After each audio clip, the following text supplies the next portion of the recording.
When someone has a fear, when someone has a phobia, there's really 4 different areas. You've got your past, you've got your present, you've got your future, and you've got the roots, what you might call the secondary gain. At some point in your past, your brain has linked danger to something that isn't statistically dangerous.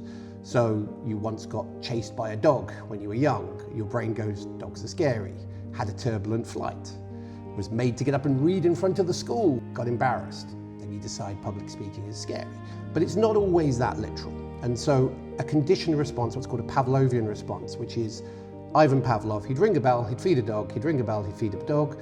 Eventually, the dog would salivate like it's about to be fed. Now, the bell has nothing whatsoever to do with food, but the two become linked in the animal's neurology. Human beings do the exact same thing. You're kissing the love of your life, you hear a piece of music, you can hear that tune a year later, 2 years later, 10 years later, and be back there feeling all those feelings. Love of your life is breaking up with you. Hear a piece of music, hear that tune 2, 3, 10 years later, be back there crying. So we're conditioned all the time. But when we look for the trigger, it's not always literal. And so what I mean by that is, if you have a fear of public speaking, yes, it could be that you're on stage and got embarrassed, but it could just be that actually what your fear is of being looked at. So whenever eyes are on you, so for example, when you were young, your parents say were hypercritical, they wanted you to do well, but they would go, you've got a B, where's the A? And your child brain, even though the adult in the room was going, I just want them to do well, the child's brain is going, whenever eyes are on me, equals humiliation. And that then gets generalized to public speaking, or a fear of flying, which could link from a fear of heights, or a fear of being trapped. There's various triggers from our past, either directly or indirectly linked to our conditioning. And when we have various tools to take out that emotional charge, we can change how we feel very quickly.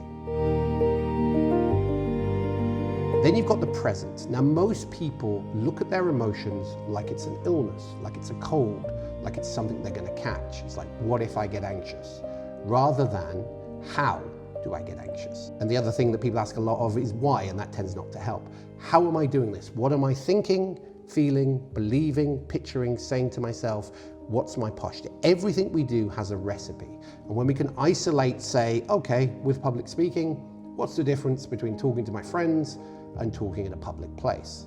And you'll often get to a belief, oh, well, I'm not going to be judged with my friends. That tells us our pattern. What's the difference between flying and driving? Oh, for someone who's not scared of driving, of course. Oh, well, I can stop any time. Okay, a fear of being trapped. So we can isolate those little beliefs, those thoughts, those images, and know what to work on. Then we've got the fear of the future, what I call the what ifs and yeah buts. Now, a lot of people with anticipatory anxiety are imagining the worst case scenario, yet it hasn't even happened yet. Unfortunately, you tend to get what you think about. So if you imagine these things, you're still releasing the adrenaline like it just happened. And so a lot of self-help would say, you know, think happy thoughts, imagine the best case scenario. It's not bad advice. The problem is, one, you've got all this weight from the past that might stop you, so thinking isn't enough, you have to change that pattern. The other thing, and this comes to step 4, that a lot of even very good therapists miss, is what's called secondary gain, the benefit for holding on to the fear. Now, everything, however illogical, however irrational, is meeting a need. It doesn't mean it's logical, but emotions aren't. So with a fear, with a phobia, most likely it's a form of trying to be ready, prepared, or protected. Now, while phobias almost never do that, subconsciously, that's what the need is trying to meet. And the analogy I give in my book is, if you're in a burning building and someone comes up to you and goes, hey, I can help you feel nice and relaxed, while this building collapses around you, you're going to go, get lost, I need to get the hell out of here. And so you have to also teach the emotional mind, the subconscious, the inner child, whatever you want to call it, that you're actually safe to let this go. And when your mind finds a better way to meet that need it's trying to meet, it will normally release it. Now, a lot of what I'm talking about, though, of course, is not conscious, is not logical. So that's where working with the unconscious, subconscious comes in. So those are the main 4 steps. You've got your past, you've got your present, you've got your future, and you've got the roots, the secondary gain.